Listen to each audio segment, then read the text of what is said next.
चलिए क्लास 7 के विद्यार्थी ध्यान देंगे। आज आपको पढ़ाने जा रहे हैं समुच्चयबोधक अव्यय के बारे में। कल पढ़ाए थे संबंध बोधक अव्यय के बारे में और उसके भेद एग्जाम्पल सही दिए थे।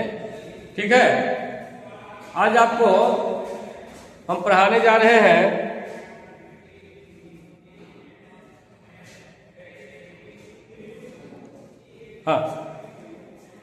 आज आपको हम पढ़ाएंगे समुच्चयबोधक अव्यय, है ना। चलिए, तो सबसे पहले हम दोनों जानेंगे कि समुच्चयबोधक अव्यय है तो क्या है ना। हाँ, बिल्कुल बिल्कुल समझिए अच्छा से। ठीक है, ऐसे पढ़ाया हुआ है फिर भी पढ़ा रहे आपको सही से। चलिए आइए, कहता है कि जो अव्यय शब्द से दो शब्द, कितने मैंने बात किया, दो शब्द की बात किया है ना। तो दो शब्दों, ठीक, दो वाक्यांशों मैंने वाक प्लस अंश की बात कर रहे हैं। कितने? दो की बात कर रहे हैं, है ना। तो दो शब्दों मैंने दो शब्द, दो वाक्यांश, है ना, प्लुरल में है, बहुवचन में है, इसको कहेंगे वाक्यांशों। या फिर वाक्यों को मैंने सेंटेंस की बात कर रहे हैं, है ना। दो वाक्यों को हम लोग क्या करते हैं, जोड़ने का काम करते हैं।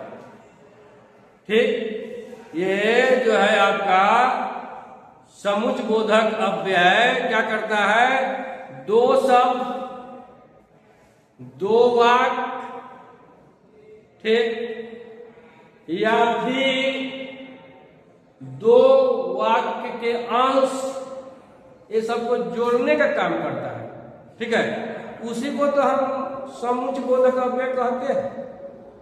जैसे एग्जाम्पल में जब भी हम लगाते हैं, है ना, दो के बीच में क्या लगाएंगे, और तथा का प्रयोग कर देते हैं बीच में, एवं का प्रयोग होगा, लेकिन का प्रयोग करेंगे, किंतु का, परंतु इत्यादि, है ना।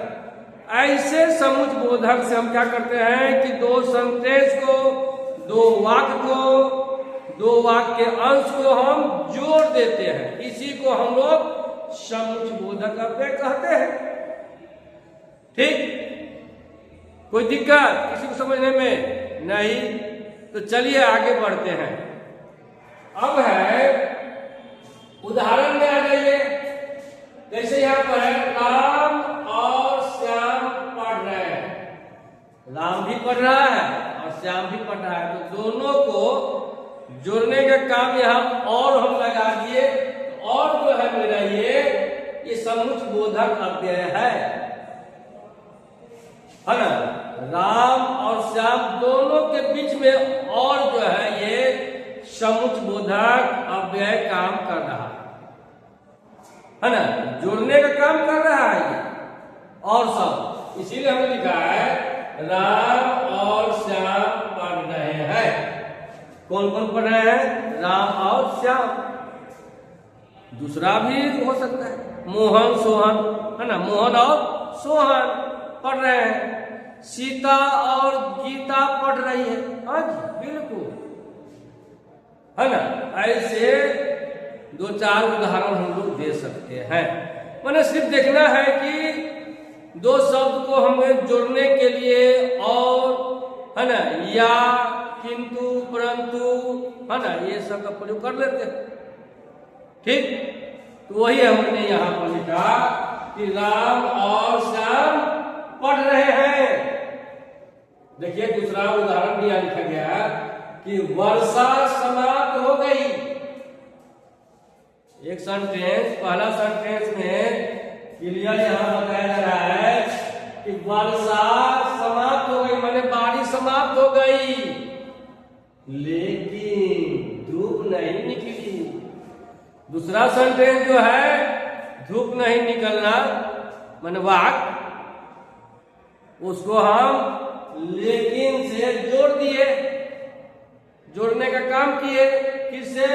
लेकिन। तो लेकिन जो है ये हमारा क्या है? समुच्च बोधक अव्यय वर्ड है।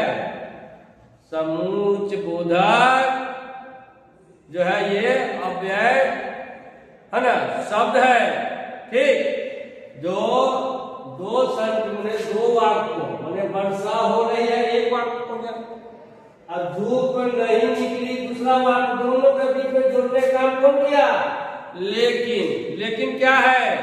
लेकिन ही तो समुच्च बोधक अव्यय शब्द है।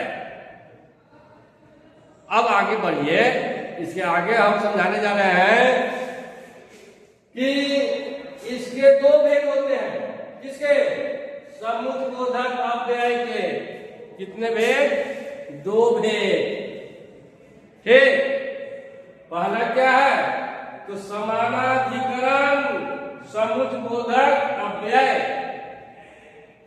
समानाधिकरण समुच्च बोधक अव्यय है। ठीक, और दूसरा क्या है? तो व्यधिकरण समुच्च बोधक अव्यय। ठीक, अगर कोई पूछे आपसे कभी भी कि समुच्च बोधक अव्यय के कितने भेद होते हैं, तो बताइएगा कि दो भेद होते हैं, है ना।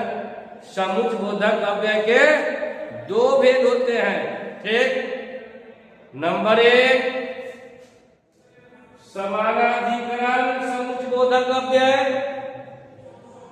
और नंबर 2 व्यधिकरण समुच्च बोधक अव्यय। अब आइए थोड़ा हम अलग अलग जाने आप इसके बारे में, दोनों को अलग अलग जानते हैं। तो पहला है आपका समानाधिकरण समुच्च बोधक अव्यय के बारे में। ये समानाधिकरण समुच्च बोधक अव्यय क्या है, इसके विषय में पहले जाने। कहता है कि जो समान स्तर के दो शब्दों या जो समान स्तर के दो वाक्यांशों कितने? दो, मतलब दो समान स्तर का, है ना, बराबर के स्तर का बात कर रहा है। ठीक, या फिर दो समान स्तर के जो है समान स्तर के दो वाक्यों को जोड़ते हैं, इसे हम समुच्च बोधक। कौन समुच्च बोधक? तो समानाधिकरण समुच्च बोधक अव्यय कहते हैं। ठीक, क्या कहते हैं बच्चों? लिखिए, यहां लिख देते हैं। ठीक है, जिन्हें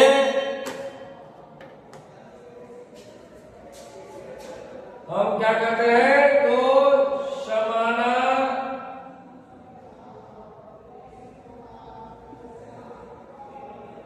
समानाधिकरण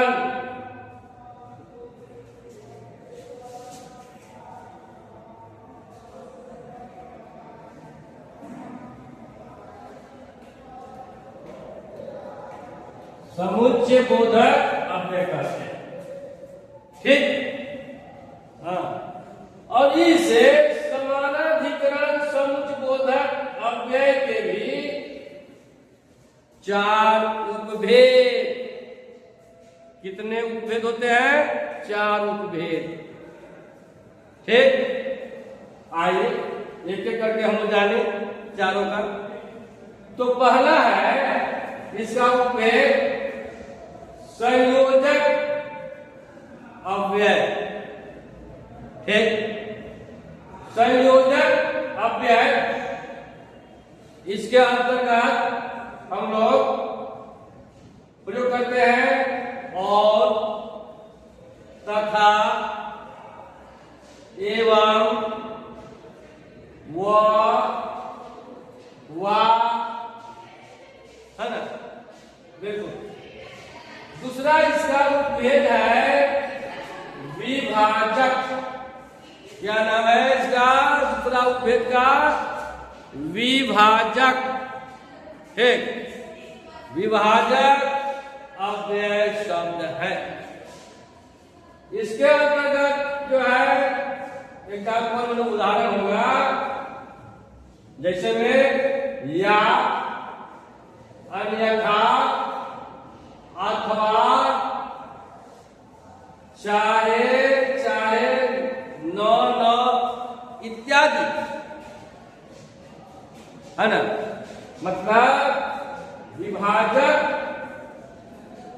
अव्यय में हम लोग कौन कौन सा अव्यय शब्द का प्रयोग करते हैं? तो या का, अन्यथा का, अथवा का, चाहे चाहे, न न इत्यादि। अब आइए समानाधिकरण समुच्चयबोधक के, है ना, तीसरा उपभेद के बारे में जाने। तो कहता है विरोध दर्शक, विरोध दर्शक अव्यय शब्द। इसके अंतर्गत आपको मिलेगा अव्यय कौन कौन? पर, परंतु, किंतु, मगर, लेकिन, बल्कि इत्यादि। ठीक, बिल्कुल, है ना। तो फिर से एक बार इसको देखिए, विरोध दर्शक पारित करें, इसमें आपको क्या है? क्या है? पर, परंतु, फिर,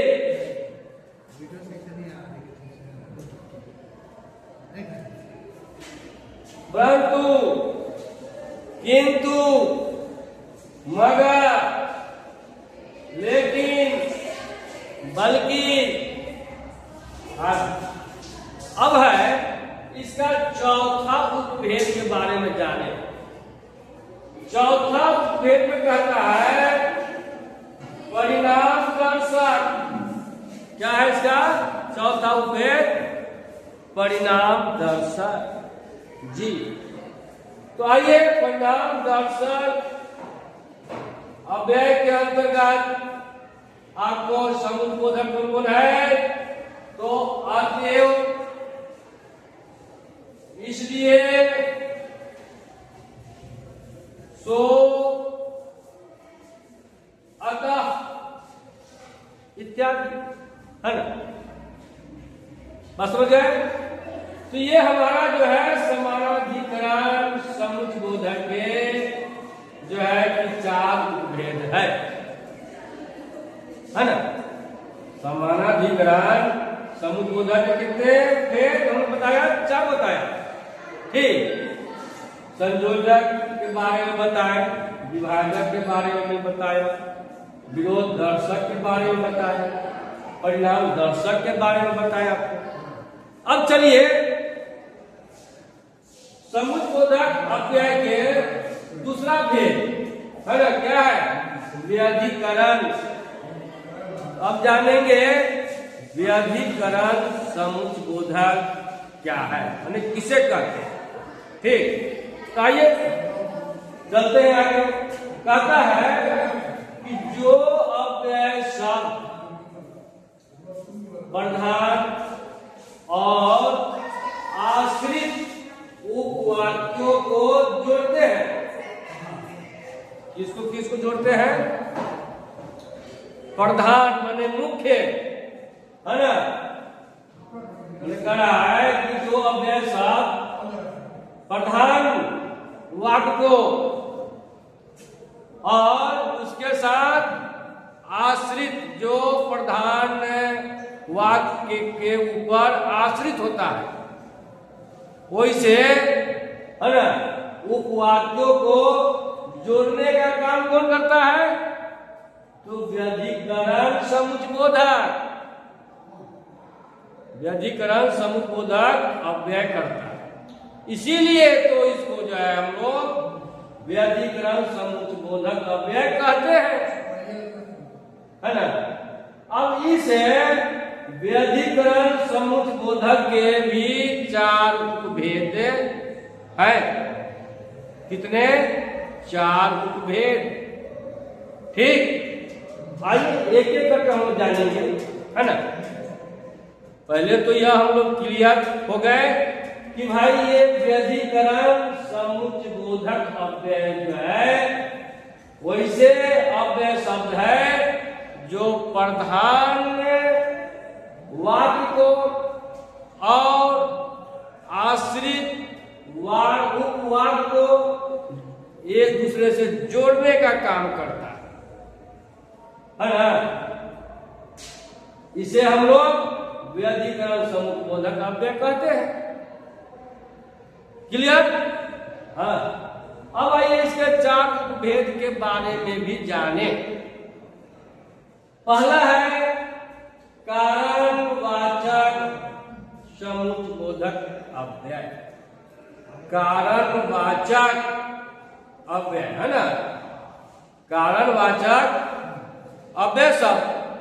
तो कारणवाचक अव्यय शब्द के अंतर्गत बच्चों इसमें आएंगे माने दो जो है ये प्रधान और आश्रित उपवाक्यों के बीच मध्य हम प्रयोग करेंगे, क्योंकि, चूंकि, जो कि, इसलिए कि, है ना, इत्यादि। कोई दिक्कत नहीं, आगे चलिए। इसका अब हम चलते हैं व्यधिकरण समुच्चयबोधक अव्यय के दूसरा उपभेद। दूसरा उपभेद क्या है? संकेतवाचक अव्यय। क्या हुआ? संकेतवाचक अव्यय। तो संकेतवाचक अव्यय में आपको जो है बच्चों ये जब भी प्रधान और आश्रित उपवाक्य को जोड़ेगा उस मध्य में, उस बीच में हम लोग प्रयोग करते हैं जो, सो, यदि, तो, यद्यपि, तथापि, अगर, मगर, अगर तो, मगर तो इत्यादि। हाँ, अब इसका आइए माने व्यधिकरण अव्यय के तीसरा उपभेद उद्देश्यवाचक अव्यय। तो ये उद्देश्यवाचक अव्यय जो है ये प्रधान और आश्रित उपवाक्यों के बीच में हम प्रयोग करते हैं कि, ताकि, है ना, इत्यादि।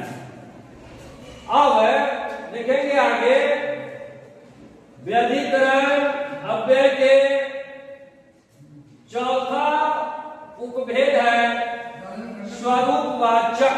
क्या है? स्वरूपवाचक अव्यय। तो बच्चों स्वरूपवाचक अव्यय के अंतर्गत हम लोग यानी, अर्थात, मानो, जानो इत्यादि ऐसे अव्यय का हम लोग प्रयोग करते हैं। कहने का मतलब हुआ हमें बच्चों यहाँ पर कि व्यधिकरण मतलब प्रधान वाक्य और आश्रित उपवाक्य के बीच में हम लोग जब स्वरूपवाचक अव्यय का जब प्रयोग करते हैं तो इस बीच में यानी, अर्थात, मानो, जानो ऐसे ऐसे हम लोग अव्यय शब्द का प्रयोग करते हैं। तो अब हमारे समझ से आप लोग इतना तो क्लियर हो गए, जान गए आज की पढ़ाई में, आज की इस वीडियो में कि समुच्चयबोधक अव्यय किसे कहते हैं, समुच्चयबोधक अव्यय के कितने भेद होते हैं। ठीक, उसके दोनों भेद अर्थात समानाधिकरण समुच्चबोधक अव्यय किसे कहते हैं? समानाधिकरण समुच्चबोधक के कितने भेद होते हैं? फिर समुच्चबोधक अव्यय के दूसरा भेद व्यधिकरण समुच्चबोधक किसे कहते हैं? समुच्चबोधक अव्यय के दूसरा भेद जो है व्यधिकरण, व्यधिकरण समुच्चबोधक किसे कहते हैं? और व्यधिकरण समुच्चबोधक के कितने भेद होते हैं? आज की वीडियो में हमने इतना को बताया है। तो मेरे समझ से आपको अब किसी प्रकार का दिक्कत नहीं होनी चाहिए। तो आज की मैंने पढ़ाई इतना ही काफी है आप लोगों के लिए।